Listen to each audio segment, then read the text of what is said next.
Few sentences have been quoted more often than this aphorism. Justice must not only be done, but it must also be seen to be done. Now, this dictum was laid down by Lord Hewitt, who was the then Lord Chief Justice of England in 1924 in the case of Rex versus Sussex Justices. Hello, I'm Mike Bain from Christian Voice New Zealand.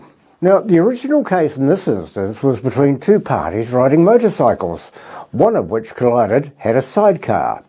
Now, interesting the case was, we just don't have time to explore the ins and outs, just the question about the judge's phrase and ask, is there a difference between justice being done and justice seen to be done? Well, the answer is yes, but it's a subtle yes, but an important difference. Justice must be done emphasises the actual delivery of justice, ensuring that the right actions are taken to rectify a wrong or punish a crime. It's about the factual execution of justice. Now, justice must be seen to be done stresses the importance of transparency and public perception. It means that justice should not only be carried out, but also be visibly fair to the community. So it's sort of crucial for maintaining trust and confidence in the legal system. Both aspects are vital for a justice society today. Now, the Oxford Dictionary describes the word justice as just behaviour or treatment, a concern for justice, peace and genuine respect for people. Now, the biblical definition of justice is centred around the concepts of mercy, fairness and the inherent dignity of all individuals. In the Bible, justice reflects God's righteousness and is manifested through actions that ensure equal treatment and dignity for all people, emphasising that everyone has the right to be treated fairly before God. It also refers to the condition of being morally correct or fair, embodying moral uprightness in behaviour or dealing. So, sensing the need for justice taps into the deeply human longing for fairness, equality and righting wrongs. It's about recognising when something is unjust or unfair and feeling compelled to correct it. This drive can be sparked by personal experiences like witnessing injustice or empathising with others who suffer from inequality or wrongdoing. Ultimately, though, it's about striving to create a world where everyone is treated fairly and has the opportunity to thrive. So it doesn't matter where you come from, whether your forefathers sailed on the ships to get here or your forefathers may have already been here when everybody else arrived. We've all got this built-in sense of justice. So why are we discussing it today? Good question. The word justice is so ingrained into our being, we all want to be treated in a way which is conducive to our DNA. Justice like morality, integrity, truth, and many similar words along with institutions, well, they've all been derailed. But when we speak of justice today, again, we ask, whose description of justice do you choose? Because like morality, integrity, and truth, everything now is contextual, dependent on the circumstances or the narrative that one wants portrayed. Dare I say it? No wonder there are many differing shades of grey. In other words, one man's sense of justice is different to another man's. And let's not forget, there are many adaptations to justice, whether it be criminal justice, restorative justice, maybe social justice, environmental justice, or natural justice. What about retributive justice or distributive justice? And it goes on. A simple example to highlight what I'm saying is in our last video we looked at the prosecution and fine for an ex-serviceman who prayed silently at an abortion clinic buffer zone. In New Zealand they're called safe zones.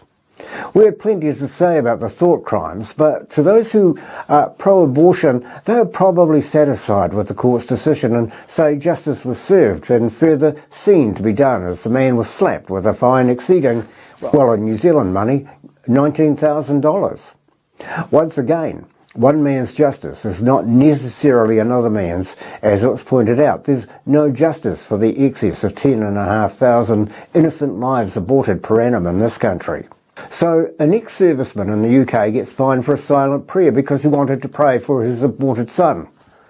So, what's the difference to protesters dressed in their Palestinian scarves, holding their banners, standing outside the Israeli embassy chanting the slogan, "Free, free Palestine from the river to the sea"?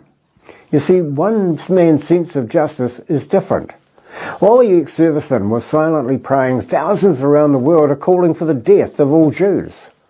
The issues in Gaza came about because of a Hamas incursion into the nation of Israel, where they murdered, raped and kidnapped innocent people.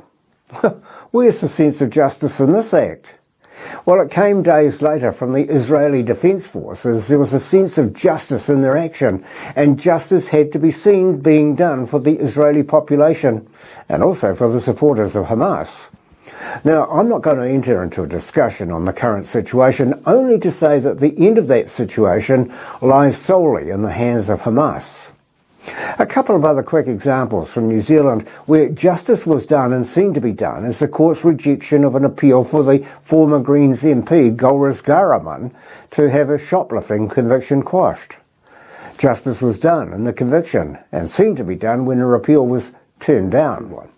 Was justice done in the case of the transgender activist Ali Rubishkin when he finally appeared in court to answer an assault charge on British anti-transgender rights campaigner Kelly J. Keane, aka Posy Parker? Was justice seen to be done when the judge chose not to impose a penalty, resulting in Rubishkin receiving a conviction and discharge for his crimes?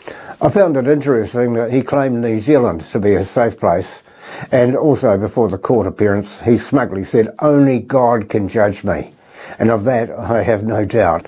Well, speaking of transphobia, Ray Davies from the 70s British band The Kinks was correct when he sang in his song about transvestite Lola.